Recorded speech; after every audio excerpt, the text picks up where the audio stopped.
ایک روایت میں ایک واقعہ بھی بیان کیا گیا ہے کہ زمانہ جاہلیت میں،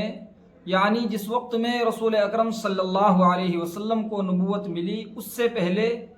دو آدمی کسی کاروبار میں شریک تھے۔ دونوں ایک ساتھ وہ کاروبار کرتے تھے۔ ان میں سے ایک ساتھی مکہ مکرمہ سے باہر کسی ساحلی علاقے میں سفر پر گئے، کاروبار کے تعلق سے ہی، اور وہاں پہنچنے کے بعد میں وہ وہاں کام کرتے رہے۔ اس وقت میں رسول پاک صلی اللہ علیہ وسلم کو اللہ نے نبوت عطا فرمائی، تو یہ چرچا عام ہونے لگا۔ اور جب ان کو یہ خبر ملی کہ مکے میں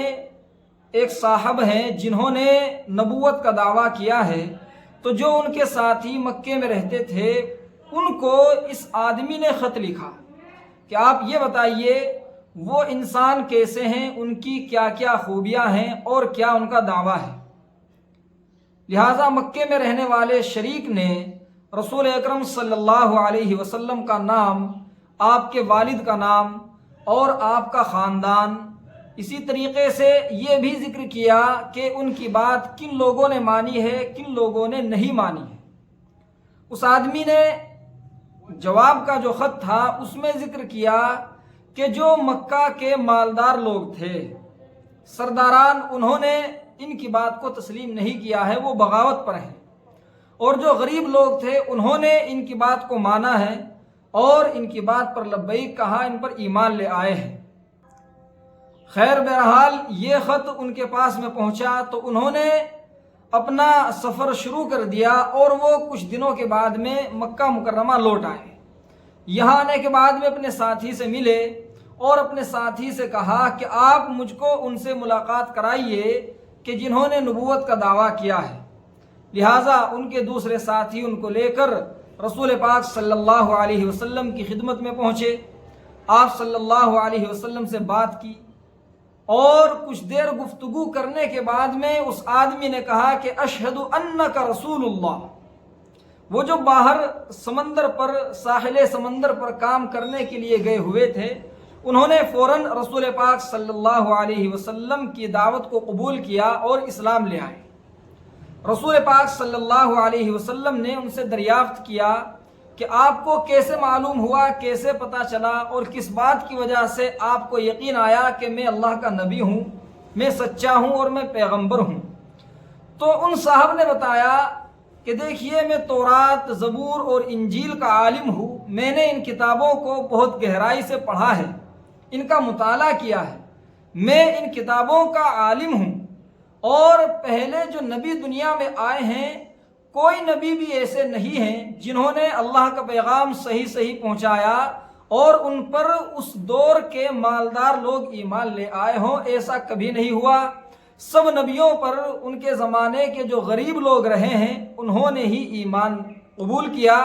اور غریب طبقہ ہی ایمان لے کے آیا ہے۔ اسی لیے ہمیں یہ بات باقاعدہ تسلیم کرنی چاہیے جو ہمارے اکابر نے کہی ہے، اور یہ بڑی نکتے کی بات ہے، بڑی قیمتی بات ہے کہ جس ملک میں علماء تنگدستی کا شکار ہیں،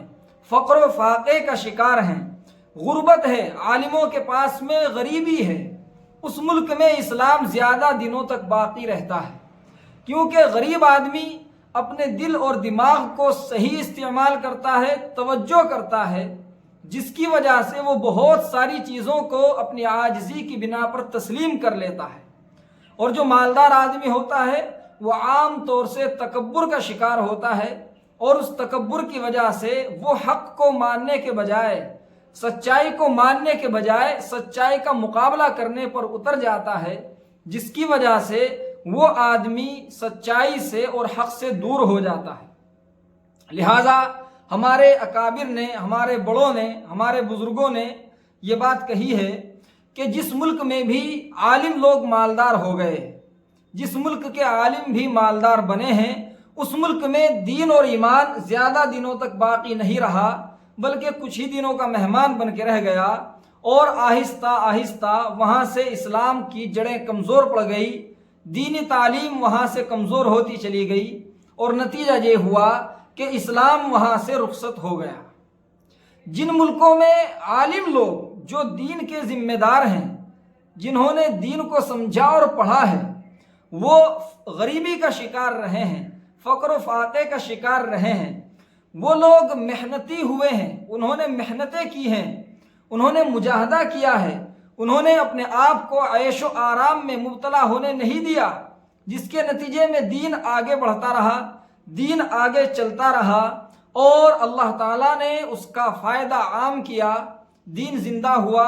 دین کی تعلیم لوگوں تک زیادہ سے زیادہ پہنچی ہے۔ ہمارا ہندوستان اسی دائرے میں آتا ہے کہ یہاں کے علماء ہمیشہ سے ہی، شروع سے ہی غریبی کا شکار رہے ہیں، اور یہ غریبی اللہ کی ایک نعمت ہے۔ عالموں کے پاس میں غریبی کا ہونا یہ اللہ کا ایک انعام ہے۔ ہمارے بزرگان دین اس چیز پر اللہ کا شکریہ ادا کرتے تھے۔ یہ تمام نبیوں کی سنت ہے، جو غریبی میں انسان پریشانیاں اور مصیبتیں اٹھاتا ہے، اور جب عالم پریشانی اٹھاتا ہے تو اللہ تعالیٰ اس کے علم میں برکت دے دیتے ہیں، اور اس برکت کا نتیجہ یہ ہوتا ہے کہ لوگوں کو اس کے علم سے فائدہ پہنچتا ہے۔ وہ لوگوں کے بیچ میں جاتا ہے، لوگوں کو سمجھاتا ہے، لوگوں کے حالات کو جانتا ہے، ان کو سمجھتا ہے، جس کی وجہ سے فائدہ عام ہوتا ہے۔ اور اگر مالداری آ جائے، فراوانی آ جائے، خوشحالی زیادہ سے زیادہ آ جائے، پھر آدمی عام طور سے عیش اور آرام کا شکار ہو جاتا ہے، جس کے نتیجے میں اس کا جو علم ہے وہ علم کمزور ہوتا جاتا ہے، اس علم کے اندر سے روحانیت ختم ہو جاتی ہے، لوگوں کو فائدہ پہنچنا کم ہو جاتا ہے۔ اگر پورے ہی ملک کے علماء مالدار ہو جائیں تو آپ خود توجہ کیجئے، آپ خود دھیان دیجئے، آپ غور کیجئے کہ دین پر محنت کرنی کتنی کم ہو جائے گی۔ تعلیم کے متعلق جو محنت آج ہو رہی ہے یہ کتنی زیادہ کم ہو جائے گی، اور اس کا انجام کیا ہوگا؟ اس کا انجام یہ ہوگا کہ نہ پڑھنے والے باقی رہیں گے اور نہ پڑھانے والے باقی رہیں گے، کہ پڑھنے میں جو مصیبتیں آتی ہیں لوگ ان کو پھر کیوں منظور کریں گے، اور جو پڑھانے میں پریشانیاں اٹھانی پڑتی ہیں، جو تکلیفیں انسان پر آتی ہیں، ان کا جو مقابلہ کرنا پڑتا ہے، اگر مال اور دولت پاس میں ہوگا اور انسان کے پاس پوری فراوانی ہوگی تو پھر ان پریشانیوں کو انسان کیوں برداشت کرے گا؟ وہ ان کو بھی برداشت نہیں کرے گا۔ انجام کار پڑھانے والے ملنے بند ہو جائیں گے، یہ لوگ باقی نہیں رہیں گے، اور مدرسے تقریباً ختم ہو جائیں گے، اور کچھ ہی سالوں کے بعد میں تعلیم، دین اور شریعت یہاں سے ختم ہونی شروع ہو جائے گی۔ اللہ تعالی حفاظت فرمائے کہ آنے والی نسلیں دین کی تعلیم سے محروم ہو جائیں گی۔ اس لیے یہ چیز مشکل تو ہے، اس میں صبر کرنا پڑتا ہے، اس میں تکلیفیں اٹھانی پڑتی ہیں، اس میں دقتیں برداشت کرنی پڑتی ہیں، مگر یہ چیز دین کو نفع پہنچانے والی ہے، اسلام کو نفع پہنچانے والی ہے۔ اس لیے ہمیں اس پر بھی اللہ کا شکریہ ہی ادا کرنا چاہیے، اللہ تعالیٰ کا اس چیز کو ہمیں انعام ماننا چاہیے۔ اب وہ جو آدمی تھے جنہوں نے رسول پاک صلی اللہ علیہ وسلم سے ملاقات کرنے کے بعد یہ بات کہی، اس بات میں ساری امت کے لیے ایک سبق ہے کہ جو آدمی غریب ہوتا ہے، جو آدمی بہت زیادہ مالدار نہیں ہوتا، وہ کسی بھی چیز کو سچائی اور گہرائی سے دیکھتا ہے، اس پر غور کرتا ہے، اس پر توجہ کرتا ہے، جس کے نتیجے میں وہ اس چیز کو پورے طور پر سمجھ لیتا ہے، اور اس کے لیے ماننا بھی آسان ہوتا ہے۔ اس کے سامنے نہ ماحول اور معاشرے کے حالات ہوتے ہیں، نہ اس کے سامنے اپنی عزت کا کوئی بڑا مسئلہ ہوتا ہے، بلکہ وہ حق کو دیکھ کر، حق کو پہچان کر تسلیم کر لیتا ہے۔ اور قرآن کریم بھی اس بات کی گواہی دیتا ہے کہ جتنے بھی نبی پہلے آئے ہیں ان کی باتوں کو شروع میں ماننے والے جو لوگ رہے ہیں وہ غریب ہی لوگ رہے۔ لہٰذا اگر غریب لوگ کسی چیز کو سمجھیں، مانیں، تو یہ اس بات کی علامت نہیں ہے کہ وہ بات صحیح نہیں ہے، بلکہ وہ بات بالکل برحق ہے اور صحیح ہے۔ عام طور سے غریب آدمی ہی صحیح بات کو تسلیم کرتا ہے، اور جو مالدار آدمی ہوتا ہے، دیکھیے ہمیشہ نہیں بلکہ اکثر و بیشتر وہ تکبر کا شکار ہو جاتا ہے، جس کی وجہ سے وہ صحیح بات کو چھوڑ دیتا ہے۔ لہٰذا ہمیں چاہیے کہ اپنے علماء جو ہمارے اس وقت میں موجود ہیں، ہم ان کی خستہ حالی کو دیکھ کر ان کو کمزور نہ سمجھیں، ان کو بے سہارا خیال نہ کریں، ان کے ادب و احترام میں ہم کمی نہ لائیں، بلکہ یہ خیال کریں کہ جو عالم بھی غریبی کا شکار ہے اور وہ دین کی خدمت انجام دے رہا ہے تو یقین کر لیں کہ وہ رسول پاک صلی اللہ علیہ وسلم کا سچا وارث ہے، وہ رسول اکرم صلی اللہ علیہ وسلم کے دین کا سچا خادم ہے، حقیقی خادم ہے۔ یہ مان لیں ہم، کیونکہ قرآن کریم اس کی تائید کرتا ہے۔ صحابہ کرام کے جو حالات ہیں،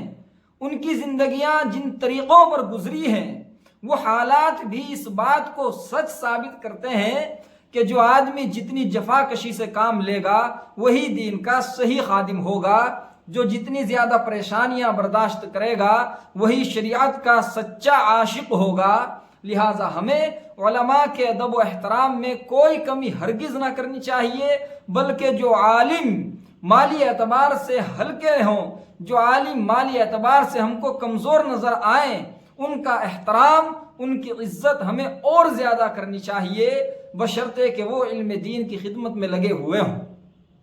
اور اگر علم دین کی خدمت میں نہیں بھی لگے ہوئے ہیں، اپنی زندگی وہ شریعت کے مطابق گزار رہے ہیں، تو وہ رسول پاک صلی اللہ علیہ وسلم کے سچے وارث ہیں، ان کے سچے جانشین ہیں۔ یہ بڑی اہم بات ہے، یہ بڑی توجہ کی بات ہے۔ یہ چیز آج امت کے اندر سے ختم ہوتی جا رہی ہے، اور مسلمانوں کا یہ مزاج بن چکا کہ جیسے ہم دنیاوی لوگوں میں سے صرف ان لوگوں کو بڑا مانتے ہیں کہ جو مالی اعتبار سے بہت زیادہ ہوں،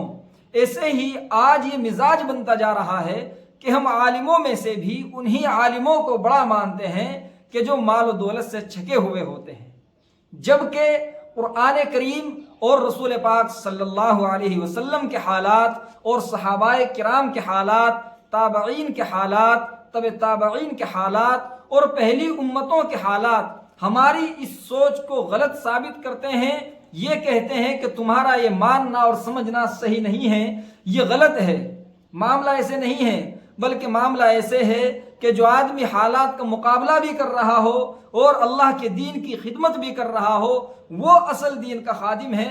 وہ اصل دین کا ماننے والا ہے، اس کو لے کر کے چلنے والا ہے، اس کا احترام اور زیادہ واجب ہوتا ہے، اس کی عزت اور زیادہ ضروری ہے۔ لہٰذا ہمیں اس چیز کا بڑا خیال کرنا چاہیے۔ اللہ رب العزت سے دعا کیجئے کہ اللہ تعالی ہمیں کہی ہوئی باتوں پر عمل کرنے کی توفیق عطا فرمائے۔ وما علینا الا البلاغ۔